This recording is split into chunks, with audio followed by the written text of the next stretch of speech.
Assam direct recruitment অথবা state level recruitment কমিশ্যনৰ grade 3 আৰু grade 4 syllabus নোহোৱাকৈ কিন্তু আপোনালোকে প্ৰিপেৰেশ্যন চলাই আছে নহয় জানো?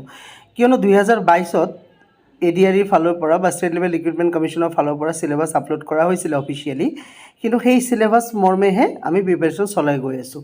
এইবাৰৰ অফিচিয়েল চিলেবাছ কিন্তু এতিয়ালৈকে দিয়া নাই। তো according to outsource information official syllabus 10 তাৰিখৰ পিছত সেৱাৰ ৱেবছাইটত আপলোড কৰা হ'ব আৰু এই সেৱাৰ ৱেবছাইটৰ মেইনটেনেঞ্চো চলি আছে। মই আপোনালোকক দেখাই দিওঁ, state level recruitment commission for class 3 post যদি ক্লিক কৰে ইয়াতে, ঠিক আছে। তো অনলাইন এপ্লিকেশ্যনত যদি লগ ইন কৰে তেন্তে ইয়াতে দেখা পাব ছাইট আণ্ডাৰ মেইনটেনেঞ্চ। তো ইয়াতে নিশ্চয় কাম চলি আছে।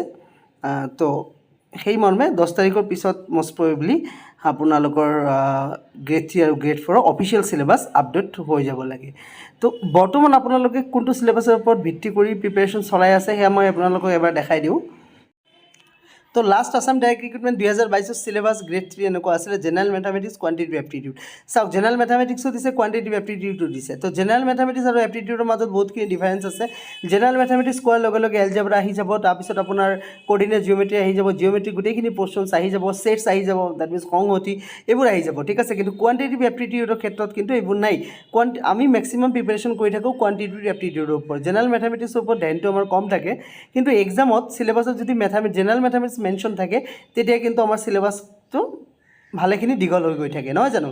তো এইবাৰৰ অফিচিয়েল চিলেবাছত দেখা যাব যে জেনেৰেল মেথামেটিক্স দিয়ে নে নিদিয়ে। তাৰপিছত general English and comprehension.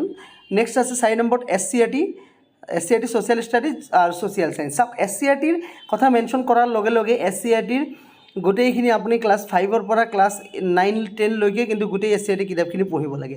SCRT কিতাপ পঢ়া ন' ডাউট ভাল, কিয়নো SCRT পঢ়িলে আপোনাৰ বেছখিনি ভালকৈ ষ্ট্ৰং হৈ গৈ থাকে। কিন্তু SCRT চিলেবাছত মেনশ্যন কৰাৰ লগে লগে কিন্তু আপুনি গোটেই ডেপ্থত গৈ পেলাই SCRT কিতাপখিনি 5ৰ পৰা আপোনাৰ ক্লাছ 10 লৈকে পঢ়িব লাগিল নহয় জানো? তো এইবাৰৰ লাষ্ট যিটো এক্সাম হৈছিলে তাত কিন্তু SCRTৰ কথা মেনশ্যন কৰিছিলে চিলেবাছত, কিন্তু কুৱেশ্যন পেপাৰত কিন্তু SCRTৰ ছ'চিয়েল ষ্টাডিৰ কুৱেশ্যন ইমান দিয়া নাই, ইমান মানে নগণ্য বুলিয়ে ক'ব পাৰি।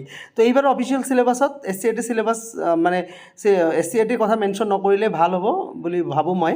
নেক্সট জেনেৰেল নলেজ আৰু জেনেৰেল এৱাৰনেছ, ঠিক আছে। নেক্সট হৈছে current affairs, mental ability and logical reasoning. তো এইখিনি গ'ল গ্ৰেড 3। গ্ৰেড 3 আপোনাৰ 175 মাৰ্কৰ পৰীক্ষা হৈছিলে আৰু 1.75K আছিলে ইচ কুৱেশ্যনত, আৰু দুটা কেটেগৰী আছিলে, এটা গ্ৰেজুৱেট আৰু হায়াৰ ছেকেণ্ডেৰীত 150ত আৰু গ্ৰেজুৱেশ্যন 175ত হৈছিলে, ঠিক আছে। এতিয়া গ্ৰেড 4 যদি চাওঁ syllabus, grade 4 syllabus English, social studies, mathematics, general knowledge, mental ability, logical reasoning, ঠিক আছে। 135 মাৰ্কৰ পৰীক্ষা হৈছিলে ইয়াতে, 1 মাৰ্ককৈ আছিলে, 120 মিনিটৰ সময় দিয়া হৈছিলে, ঠিক আছে।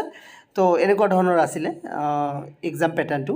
তো এইবাৰৰ এক্সাম পেটাৰ্ণটো একেই হ'ব, খালি আমাৰ লক্ষ্য কৰিব লাগিব যে চিলেবাছটো কি, ঠিক আছে। চিলেবাছটো অলপমান মডিফাই কৰিব পাৰে তেওঁলোকে, ঠিক আছে। আৰু কম্পিউটাৰ টেষ্টৰ কথা ক্লিয়াৰকৈ মেনশ্যন কৰা নাছিলে যোৱাবাৰৰ চিলেবাছত, আছিলে নেকি? নাছিলে। এক্সামত যেতিয়া আপোনালোকে ৰিটেন কোৱালিফাই কৰাৰ পিছত কম্পিউটাৰত বহিলে, গৈ দেখা পালে যে এটা ৱাৰ্ডৰ পৰা কুৱেশ্যন দিছিলে, এটা মাইক্ৰ'ছফ্ট ৱাৰ্ডৰ পৰা এটা কুৱেশ্যন, এটা পাৱাৰ পইণ্টৰ পৰা কুৱেশ্যন আৰু এটা এক্সেলৰ পৰা কুৱেশ্যন, 3টা কুৱেশ্যন দিছিলে মুঠ, ঠিক আছে। তো এইবাৰত হয়তো তেওঁলোকে মেনশ্যন কৰি দিব পাৰে যে কম্পিউটাৰত বা স্কিল টেষ্টত প্ৰপাৰলি কি পঢ়িব লাগিব। তো এইখিনি অলপ চাব লগা বিষয়।